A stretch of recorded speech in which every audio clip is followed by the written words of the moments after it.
আমাদের দৈনন্দিন ব্যস্ততার জীবনে সবকিছুই কেমন জানি পাল্টে গেছে, তাই না? আজকালকার দিনে সত্যি কথা বলতে সে পুরোনো দিনগুলোকে বড্ড মিস করি, জানেন। আর আগের দিনের সেই সরলতা, হাসি, কান্না সমস্ত কিছু নিয়েই কেমন জানি একটা অন্য রকমের আনন্দ নিয়ে ঘেরা জীবন ছিল। কিন্তু এখন সমস্ত কিছু মনে হয় লোক দেখানো। তারই মধ্যে কিছু খুশির খবর আজকে আপনাদের সাথে শেয়ার করব। চলুন আজ নতুন একটি দিনের সাথে নতুন একটি ব্লগ শুরু করি। আশা করি ভালো লাগবে, আর ভালো লাগলে আমার পরিবারের সদস্যদের জন্য আপনার কাছে অনুরোধ রইল। তো এটা হচ্ছে গতকালের ভিডিও, বুধবারের। তো সকালবেলা উঠে দেখতেই পাচ্ছেন সমস্ত বাসন টাসন নিয়ে বসে পড়েছি, যেহেতু এখন রাত্রিবেলা করে বাসনগুলো ধোয়া হচ্ছে না, তো সেই জন্য। তার মধ্যে আয়ানকে সকালবেলা কিন্তু একবার ডালিয়া করে খাইয়ে দিয়েছি। হ্যাঁ, চলুন, বাসনগুলো তো মাজা প্রায় কমপ্লিট হয়ে গেছে। এবার এটাকে চটপট করে ভালো মতো করে ধুয়ে নিই। আজকে জানেন আমার তশকটাকে দেবো হচ্ছে কি রোদ্রে, কারণ তশকটা এই রোদে না দেওয়ার কারণেই জানি যে নষ্ট হয়ে যাচ্ছিল, কেমন জানি এটা নষ্ট হয়ে যাচ্ছিলো, জানেন। এই যে বায়ান শোনার ভয়ে ভয়ে আমাকে সমস্ত কিছু ভারী ভারী প্রেসার কুকার থেকে শুরু করে সমস্ত কিছুই ওই চৌকিটার উপরেই রাখতাম। তো কোনো কোনো সময় জল পড়ে যেত, সেই কারণের জন্যই এই যে পাটিগুলো ভিজে ভিজে যেত। দেখবেন সমস্ত পাটিগুলোকেও আজকে ধুয়ে দেবো। দাঁড়ান, তার আগে যে শাড়িগুলো কিছু কিছু কাপড় ছিল টুকি নাকি, সেগুলোকেই ধুয়ে দিচ্ছি। আর এরম অল্প স্বল্প কাপড় যে কত ধুতে হয় তা শুধু আমরা মারাই জানি, তাই না? কারণ এই যে দেখবেন বাচ্চার কাপড় একটা দুটো করে সারাদিনই হতেই থাকে। তো চলুন, কাপড়গুলোকে তো কেচে দিয়েছিলাম সেই সকালবেলায়, সেটা আপনাদের সাথে আর শেয়ার করা হয়নি। এই যে এখন একবার উল্টে দিচ্ছি। এখন বাজে যে 12টা থেকে 1টার মধ্যে, তাই যেহেতু রৌদ্র আছে এখন কড়া, তাই ভাবলাম চলুন কাপড়গুলোকে একবার ভালো মতো করে উল্টে দিই।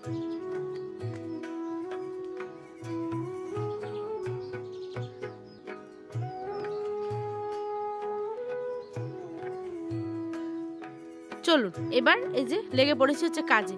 দেখছেন আয়নের আব্বা সমস্ত কিছু এখানে এনে ঢিপ দিবে, তার হেলমেট থেকে শুরু করে তার সমস্ত কিছু বেশিরভাগই। আমি এটাকে আজকে পরিষ্কার করতে লেগে পড়েছি। এই যে চারখানা এনে এখানটায় রোদে মেলে দেবো ওই অশোকটাকে। তো 4টা চেয়ার তো আর পাইনি, 3টেকেই মেলে দিয়েছি, একটাতে ঘরে ছিল। আর আয়নকে দেখছেন ওই যে সাইকেলটার মধ্যে বসিয়ে দিয়েছি। আর বাড়িতে আমাদের এত প্রতিদিন কাপড় হয় যে কি বলবো।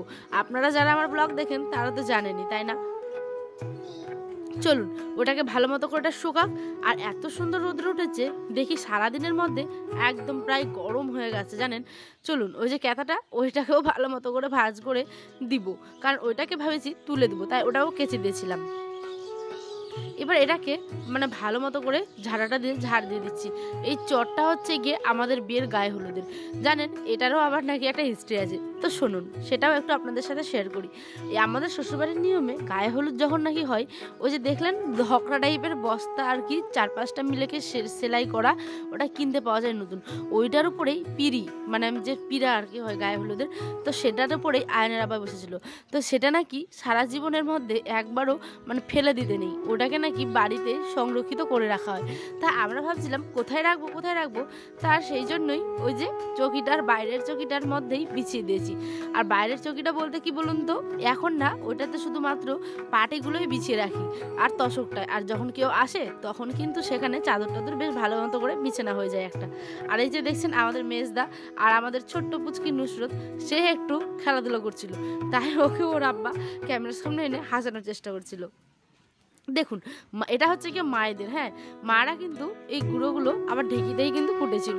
তো সেই জন্য আপনাদের সাথেও ভাবলাম চলুন একটু শেয়ার করে দিয়ে আমিও একটু করে ভালো মতো করে নেড়ে নিলাম, কারণ আটা নাড়তে আমার এত সুন্দর লাগে যে কি বলবো।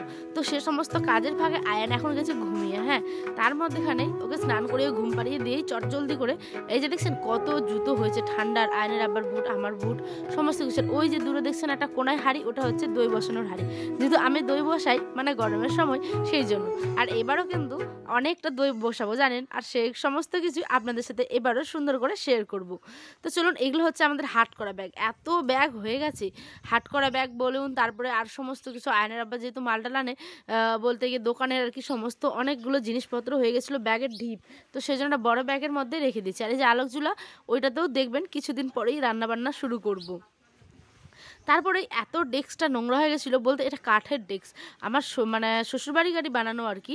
তো আয়নের আব্বা এখানে আগে বই টই রাখতো আর কি ছোটোবেলাতে, তো এটাকেই ভালো করে মডিফাই করে আর কি এখানেই যত্ন করে আমি সব ডাব্বা ডাব্বা তেলের বোতল রাখি।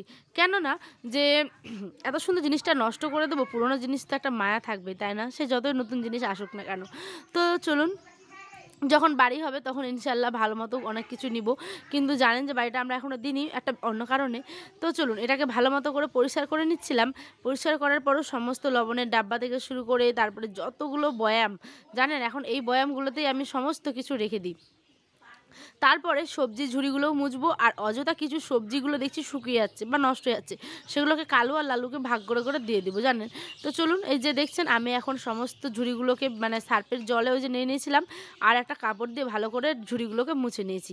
আর তারপরেই ভালো মতো করে সবজিগুলোকে বেছে রাখছি, কোনটা শুকিয়ে গেছে কোনটা নষ্ট হয়ে যাবার মতো, তো সমস্ত কিছুই সেপারেট করে রাখছি। যেহেতু আগামীকাল হচ্ছে গিয়ে বৃহস্পতিবার, তাহলে আয়নের আবার নতুন করে শাকসবজি সমস্ত কিছু নিয়ে আসবে, তো এগুলোকে তো শেষ করতে হবে তাই না, পয়সার জিনিস নষ্ট কেন করব তাই না।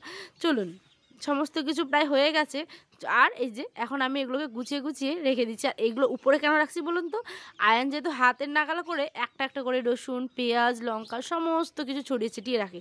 আর এদিকে মাকে ডাকলাম এই যে কালো লালুকে সমস্ত জিনিসগুলো ভাগ করে দিয়ে দেওয়ার জন্য। আর এই যে দেখছেন এখন হচ্ছে গিয়ে বাসনের ঝুড়িটাকেও ঢেলে দিয়েছি, সমস্ত বাসনগুলোকে উল্টে পাল্টে আয়ান মনে হয় সারাদিনে 100 বার মানে এটাকে ঢেলে দেয়। তো আমিও এখন ঢেলে, এই যে জল টলগুলো ঢুকেছিল সমস্ত কিছু, চামচ নিজের জায়গায় গ্লাস নিজের জায়গায়, চলুন সমস্ত কিছু তো হয়ে গেছে প্রায় এখানকার মধ্যে কমপ্লিট। এবার এটাকে ঝাড় দিয়ে দিব। ঝাড় দিতে গিয়ে দেখি কত নোংরা যে বেরোলো, বাপরে বাপ। আর উঠানে যেহেতু আমাদের ঝাড় দিলে ধুলো পড়ে, সেই জন্য আমি এদিকটা মানে কি মানে বলুন তো, বিছানার চাদরটা বিছিয়ে রাখি না, শুধু পাটিগুলোই বিছিয়ে রাখি, আর যখন কেউ আসে তখন নতুন চাদরগুলো পেতে দিই। চলুন এবার এই জায়গাটা ঝাড় দিয়ে দিই। এই যে দেখছেন কত কিছু নোংরা বেরিয়েছে, আর নিচটা থেকে যে এত মানে কি বলে ওগুলো ঝুলগুলো বেরোচ্ছিল, সেগুলোকেও ভালো মতো করে পরিষ্কার করে দিয়েছিলাম। আর এই যে গ্যাস রাখার টেবিল, এটাও কিন্তু বহু পুরনো, হ্যাঁ আয়নের আব্বার। তো এই যে চলুন এদিকটা ভালো মতো করে পরিষ্কার করে দিই। আর এই যে তার মধ্যেই কিন্তু আয়ান সোনা উঠে পড়েছিল জানেন, ওর ঘুম এত পাতলা দিনের বেলা ঘুমোতেই চায় না। এই যে 10 থেকে 15 মিনিটের মতো ঘুমিয়েছে, তার মধ্যেই উঠে গেছিলো আবার। উঠে ওকে বিস্কিট দিয়ে যে চেয়ারটাতে বসিয়ে দিয়েছি, আর এটাও কিন্তু গরম হয়ে গেছে ভালো মতো। চলুন এটাকেও বিছিয়ে দিতে হলে। তারপরে যে পাটিগুলো নিব, পাটিগুলোর মানে আগে তশকটা দিব, হ্যাঁ চটটার উপরে, তারপরে পাটিগুলোকে বিছিয়ে দেবো, তাহলে চটটা কিন্তু সচরাচর নষ্ট হবে না। মানে চটটা আর কি, এই যে দেখছেন হলুদ লাগানো হালকা হালকা, বুঝতে পারছেন কিনা জানি না, একটু মন দিয়ে দেখলে বুঝতে পারবেন। তো এটা হচ্ছে আমাদের গায়ে হলুদের বস্তা আর কি। কিন্তু আমার বাবার বাড়ির দিকে আবার এরম নেই, আমার বাবার বাড়ির দিকে আবার হচ্ছে কি বলুন তো, বিয়ের পাটির উপরে পিঁড়ি থাকে, আর এদের আবার চটের উপরে পিঁড়ি বসানো থাকে। তো চলুন এখানে প্রায় হয়ে গেছে, আর জিনিসটা সম্পূর্ণভাবে গুছিয়ে নিয়েছি। এখন দেখুন, এখন যেখানে গুঁড়ো কিছু মশলা, তারপরে এখানে সমস্ত আনাজগুলো সমস্ত কিছু প্রায় পরিষ্কার কমপ্লিট। এবার গ্যাসটাকেও মুছে নেবো জানেন। এই যে রান্নাবাড়ি করেছিলাম, বলতে সকালবেলা যেহেতু একটু করে খাওয়া দাওয়া হয়েছে, তো একটু চিটচিটে ভাব ছিল, সেটাকেও ভালো করে মানে মুছে নিয়েছি। আর এখানে আয়নের জন্য আবার করে দিচ্ছি হচ্ছে সুজি। আর দুপুরের রান্না আজকে তেমন কোনো কিছু করিনি, পুরো রাতের রান্নাতেই একবারে দেখাবো।